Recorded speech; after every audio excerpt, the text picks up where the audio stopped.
What up, B Squad? It is me, JB, and we are here today, you guys, with a brand new review for the people who probably should have never met each other, and they know that they weren't going to meet each other if it wasn't for this show.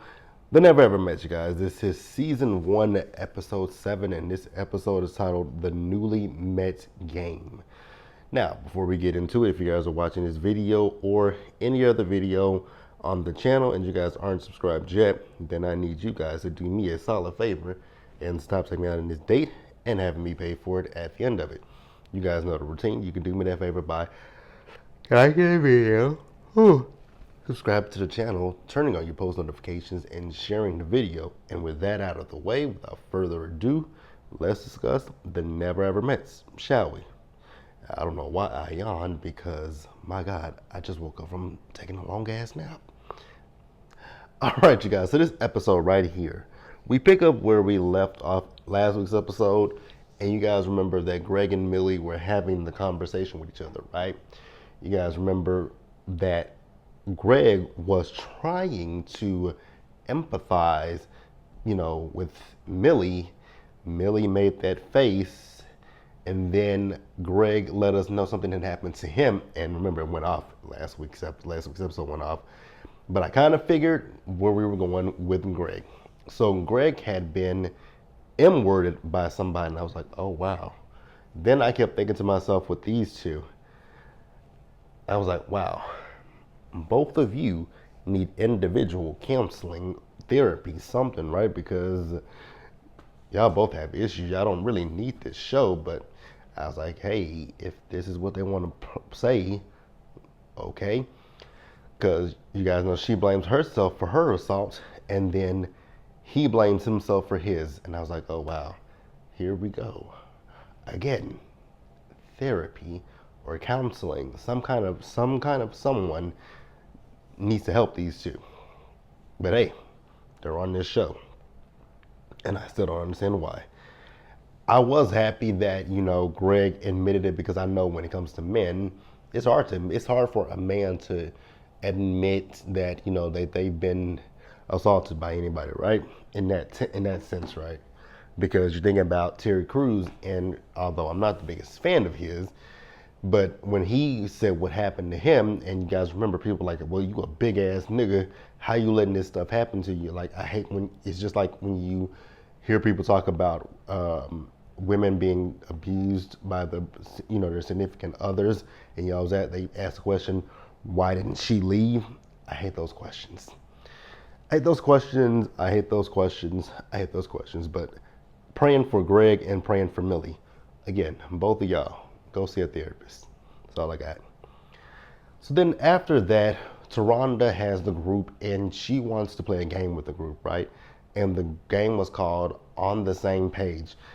I still don't understand the purpose of this. I don't really understand the purpose of it. I got it. It's like the Newlywed Game. So like on a Newlywed Game back in the day, if you guys ever watched it, there would be a newlywed couple, and was it Chuck Woolery? Was that the host of the show?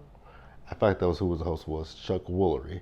He would ask particular questions. So, which they played it kind of backwards. But hey, it is what it is. Backwards.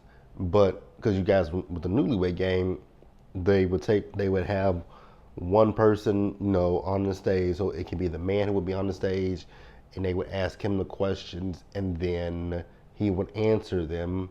And then when they come back, the man and the woman are on the stage together. They ask the question again. The woman gets the answer, and you hold your card up. And then if you get it right, you got the point, right? But this one was a little different, where she would ask the question, and if they got it right, they would put it in like a little scrapbook, and if they got it wrong, they would correct the answers. And I was like, oh, okay, why do we need this? Go. Let's pause here, you guys, and let's move forward. All right, you guys, so we get into the game, and it's evident from the jump that Greg and Millie don't really know a whole lot about each other, or either they're not in sync with it. I'm not even gonna say they don't know a lot about each other. It just really proved that Greg and Millie weren't in sync with each other. Sandy and Chris weren't really in sync with each other. And it also kind of shows to me that a lot of these couples, so again, it proves to me that some of these couples are maybe they're compatible, sexually, but not emotionally or stuff like that, right? Because she did ask a few sexual questions, and some of them got it right, some of them didn't get it right. I was confused. I was really confused again because, one, I'm confused as to why they still sitting in this house. That was number one. The second thing that confused me was, I'm going to say it and it's going to come off shady. They obviously must be locked in this house because in this episode, I noticed that with Chris and with Aaron J, if you guys going to look at their haircut, at their hair, those brothers needed a haircut.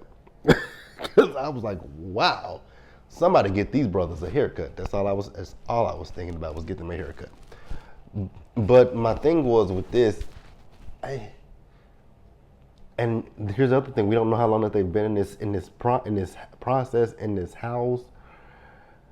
I find this, like I've said plenty of times before with the show, I find this show to be pure comedy, honestly, because at this point now looking at the show, I remember when it first started, a lot of people were like, "Oh, we can see three couples being together." I never saw three couples, never did. Every couple that I could see, I still had a big, huge question mark on them. And I still have a big, huge question. Actually, now at this point, I don't see anybody that I think can last. You know what I'm saying? But that's neither here nor there. The couple who really got the most in that book was Josh and Shay. And I still have question marks when it comes to Josh and Shay, right? Because at one point, they had to shred theirs because it was a question of what was the biggest issue in their relationship.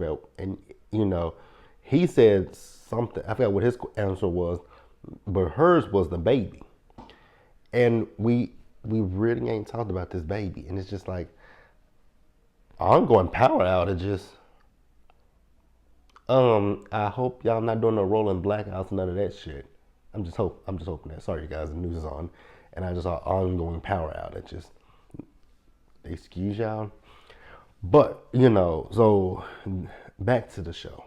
We haven't really discussed we've discussed the baby, but we ain't really discussed that baby like that. You know what I'm saying? Because they touched on it. Yeah, it was someone he was had a roommate situation.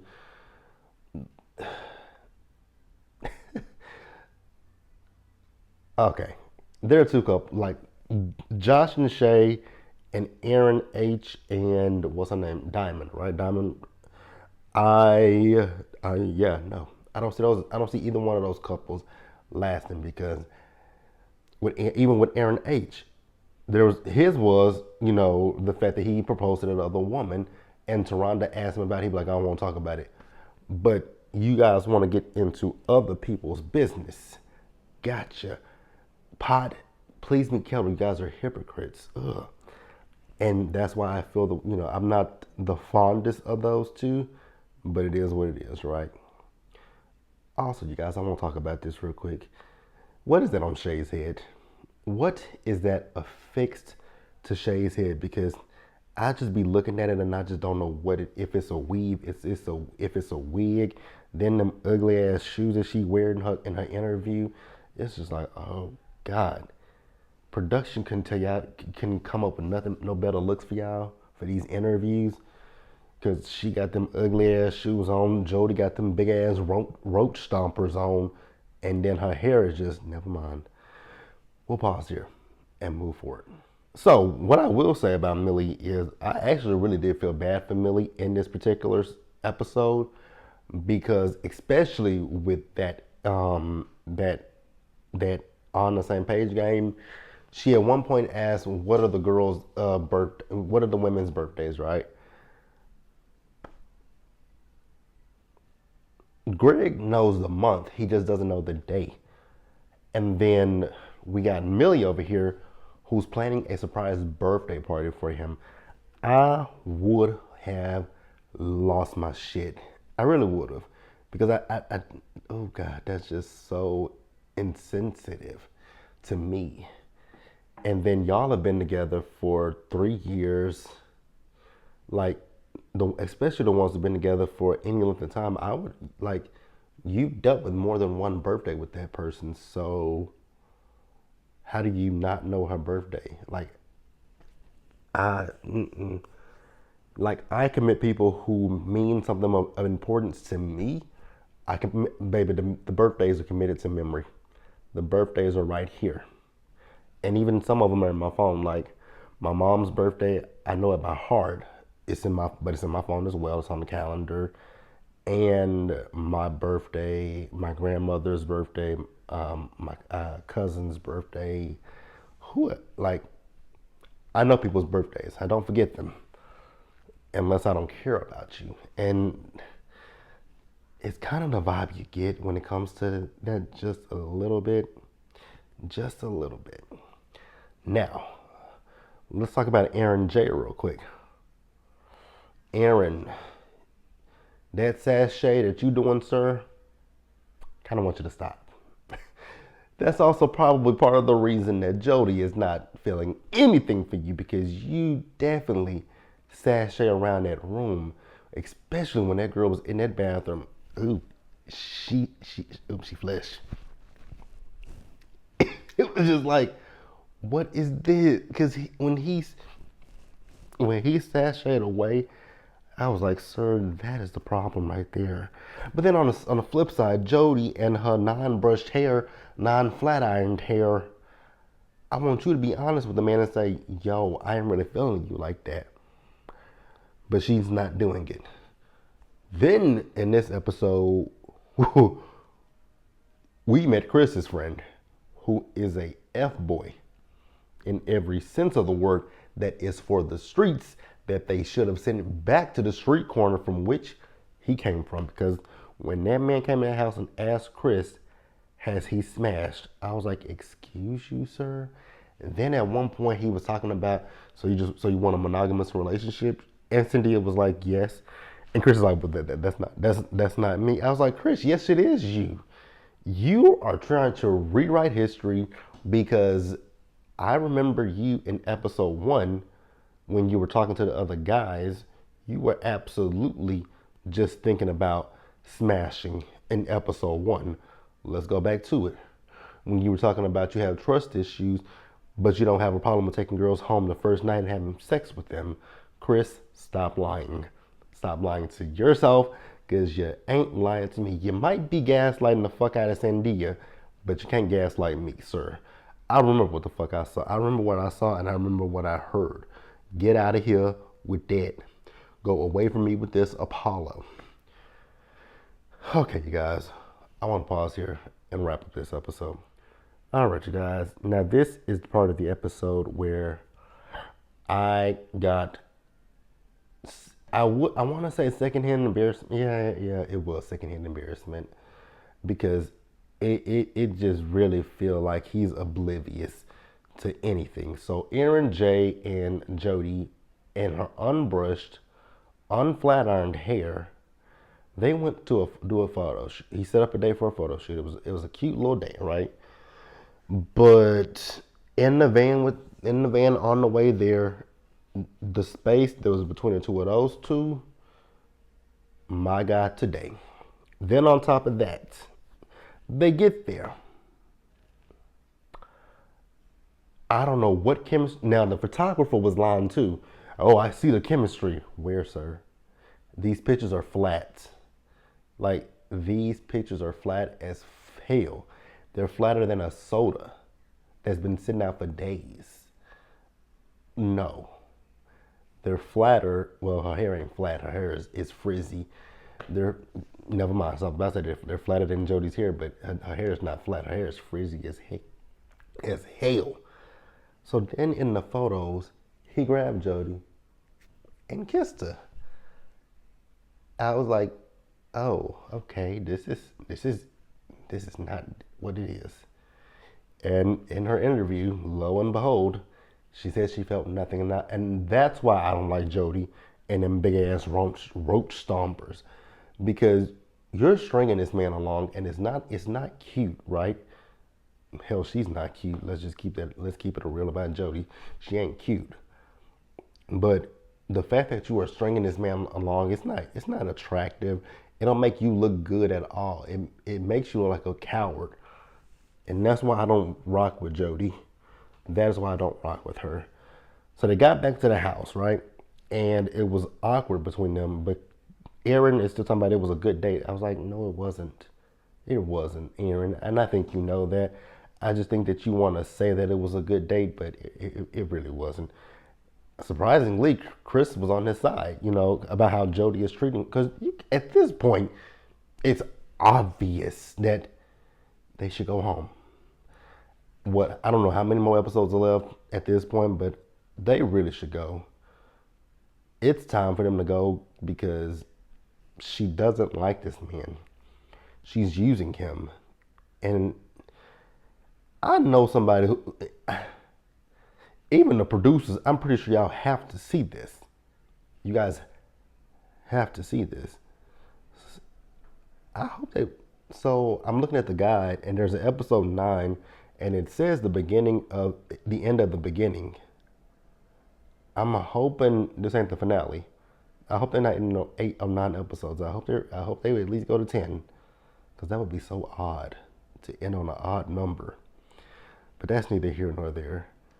Then the episode ends up with messy ass Diamond, and this episode solidified for me that I'm not a fan of Aaron and Diamond, and I know that Aaron and Diamond go into people's comment section, and I kind of figured it out a few weeks ago, but I really figured it out this week.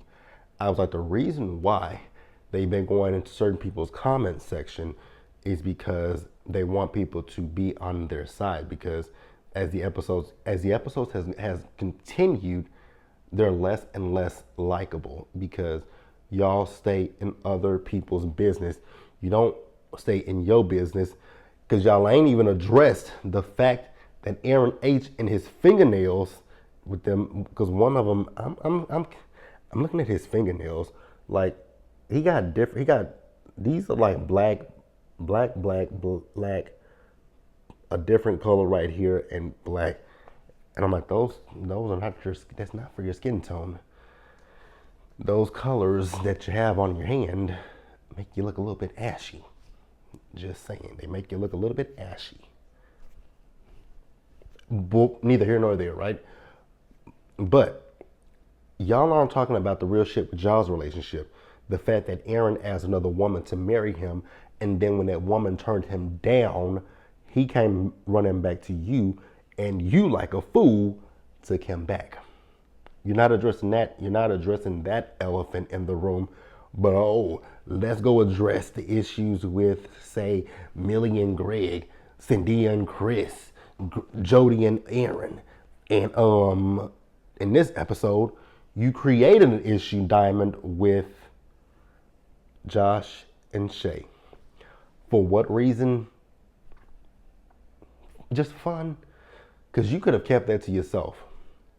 You could have kept that to yourself, or as soon as you found out, you could have told her. But it's like you sat on this shit, right?